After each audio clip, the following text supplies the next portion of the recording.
Let's take a drive out to the Florida Everglades, a subtropical wetland sometimes referred to as the swamp. 25 miles west of Miami lives a Native American tribe that has preserved living on this harsh terrain, a land that has been inhabited by humans for over 15,000 years. Today, the Miccosukee Indians have created one of the best-known attractions in South Florida. Hi, my name is Althea Kawoje, and I'm a community member of the Miccosukee tribe. Miccosukee actually translates literally to King of the Pigs. We used to herd and feed off of the wild boars that live out here.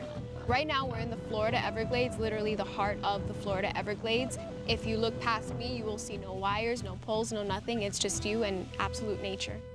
The Miccosukee Indians are an offshoot of a more popular tribe known as the Seminoles or Creeks. The Seminole are synonymous with Florida, and a Seminole woman is on the state seal and flag. We lived up north in Alabama and Georgia and migrated down here to basically have our own freedom and sovereign nation. The immigration of the Miccosukee to South Florida wasn't exactly peaceful. The Seminole had allied themselves with the British in the Revolutionary War and the War of 1812. This made them enemies to the new American nation. The three Seminole Wars, also known as the Florida Wars, started in 1817 and escalated when future President Andrew Jackson burned the Indian city of Tallahassee and the city of Miccosukee. The result of the Seminole Wars pushed most natives onto reservations, but some refused and escaped into the swamps. Living out in the Everglades requires a special set of outdoor survival skills.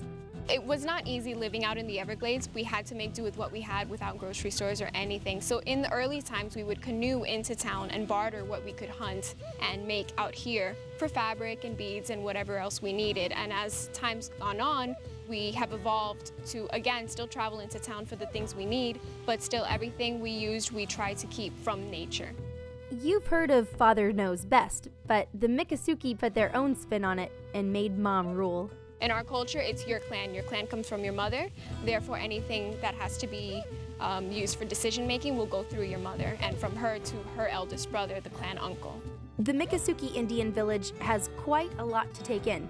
Immerse yourself in the ways of the true Miami natives before there was a Miami. When you come to the Miccosukee Indian village, there's actually a lot of things to see. You can see the Native Americans demonstrating their different abilities, such as beadworking and woodworking, doing the alligator demonstrations, cooking, and things of that nature. The tribe has a food culture distinct from Miami as well. The food here at Miccosukee is very different. I would say delicious. The things that are natural to the Everglades would include alligators and the wild boar and garfish and things of that nature. But then if you include the things that we've evolved and started using would be fry bread, pumpkin bread, which is the best bread you'll ever have. Heading out to the village allows you to learn about a culture so synonymous with the state of Florida, but so completely different than that of Miami. Out here at the Miccosukee Indian Village, there's a lot to do, and a lot of people don't realize that here, not too far from the heart of Miami, is a culture all in its own. You're going to come out here and you're not going to even remember the city of Miami because you're going to see an entire city of its own of Miccosukee. You're going to see the Miccosukee people, the beadwork, the artifacts. There's just so much to see. You need to really devote an entire day to learn about everything that we have to offer.